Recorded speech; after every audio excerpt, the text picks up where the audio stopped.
In 2007, one of the heroes in the fight against asbestos was Georgia Senator Johnny Isakson, who crossed the aisle to stand with Washington State Senator Patty Murray and Environment and Public Works Committee Chair Barbara Boxer of California in passing S.742, the Ban Asbestos in America Act. This legislation will phase out all manufacture, use, and distribution of asbestos products by the year 2010. Asbestos is in fact an issue of great concern to many people in Georgia, including those involved in their state chapter of the Environmental Information Association.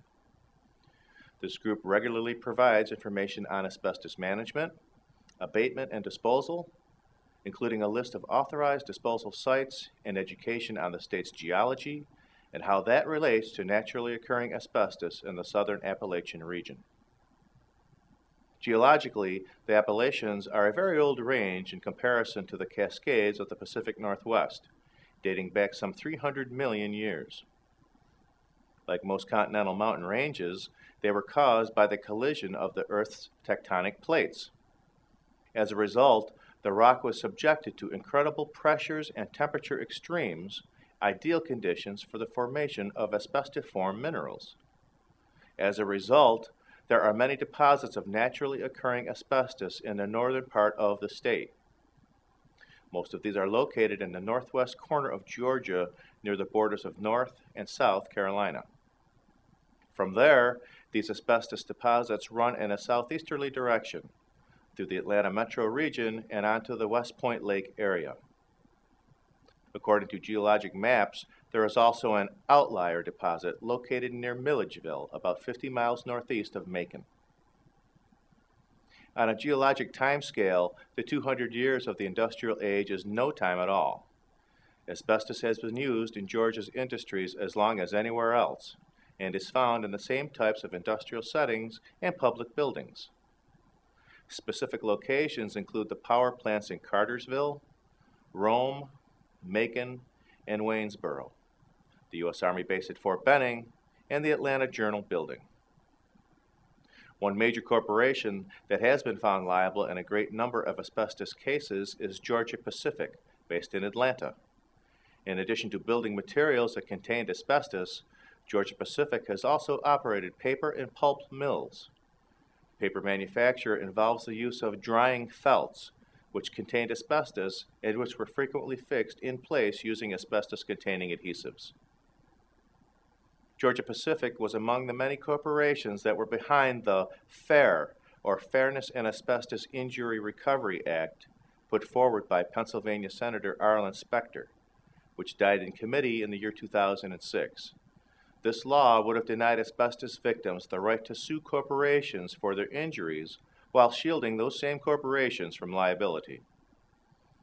It appeared the main concern of Georgia Pacific management was not the pain, suffering, and economic devastation of these victims, but rather their stock price. Because GP faced so much asbestos litigation, the price of their stock had dropped. When the FAIR Act was under consideration in the year 2003, the value went up about 12%. That year, GP management decided to establish a $665 million fund specifically to cover asbestos liabilities through the year 2012. According to the 2000 census, the population of Georgia was approximately 8.1 million. In the 20-year period prior to that, 538 people died due to asbestos-related disease statewide, 319 of which were mesothelioma patients. The majority of these were in Fulton, Chatham, DeKalb, Cobb, and Richmond counties.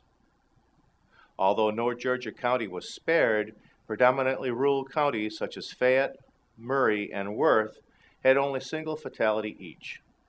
Deaths in these counties were roughly evenly divided between mesothelioma and asbestosis. Legal resources in Georgia. Georgia courts seem to be divided as to whether or not they are pro-victim in mesothelioma law cases. On one hand, cases arising from asbestos-related disease can be consolidated to help speed up the process of recovering damages for victims. Additionally, Despite new legislation that prevents suits from being filed until damage has been proven, there are safeguards in place to make sure that the statute of limitations is extended to account for the legislation. However, these pro-victim laws do not extend to third-party victims of mesothelioma as they might in other states. In Georgia, cases that all arise from asbestos-related disease can be consolidated. This is due to a 1982 ruling in Savannah in which the lawyers argued that Rule 42A of the Federal Rules of Civil Procedure allowed cases involving similar injuries arising from the same conduct to be consolidated for trial. Their argument was that forcing each action to be tried individually would have delayed and almost certainly in some instances would have denied the asbestos victims' day in court. The attorneys were granted a motion for a consolidated trial on behalf of 4 asbestos victims. The defendants appealed the consolidation, but in 1985, the 11th Circuit upheld the district court's decision to allow consolidation.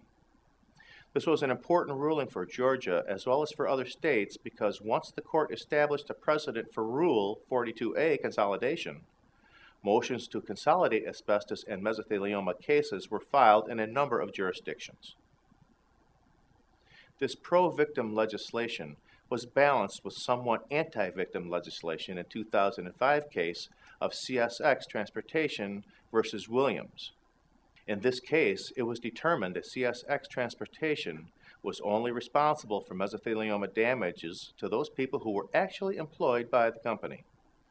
Family members who contracted the disease due to secondhand exposure, such as that brought home on the clothes of CSX employees living in the home, are not able to collect damages in Georgia. Those interested in filing lawsuits should know that the statute of limitations for personal injury law in Georgia is 2 years with a discovery rule that states that this amount of time begins when the problem, in this case the mesothelioma, either was discovered or should have been discovered. Wrongful death cases fall under the same statute of limitations and follow the same discovery rule with the time beginning at the date of death. Until recently, Georgia had been no specific statutes about asbestos. However, in 2005, legislation passed in Georgia limited the mesothelioma lawsuits that would be seen by the court. This legislation limits lawsuits to only those victims who have suffered physical ailment because of exposure to asbestos. The legislation means that asbestos exposure alone is not sufficient grounds for filing a lawsuit. Victims must become physically ill from the exposure. However, the law also extends the statute of limitations for those eligible to file a complaint. Despite varying opinions, State Senator John Wiles, who sponsored the bill, said both the business community and the Georgia Trial Lawyers Association support the new law. There was initially some concern that mesothelioma cases already filed before the new law would be affected by it. However, court rulings determined that the law applies only to new cases. Thank you for watching. This video was produced by Asbestos.Net, a leading resource on all aspects of asbestos and mesothelioma. Our priority is to inform victims about the devastating effects of asbestos exposure, mesothelioma, asbestos cancer, asbestosis, and other asbestos-related diseases, and to advise them with a wealth of information. Individuals whose lives have been touched by mesothelioma have numerous questions and concerns. Their caregivers and family members also need accurate, reliable information. If you or a loved one have been diagnosed with mesothelioma or asbestos cancer and need more information, we invite you to visit and explore the thousands of pages of oncologist-reviewed material on Asbestos.net, to call our convenient toll-free number shown below and speak with a mesothelioma specialist, or to use the simple contact form found at Asbestos.net to request a free copy of our informative books, custom inserts, and DVD. Asbestos.net. Information and help for patients and families.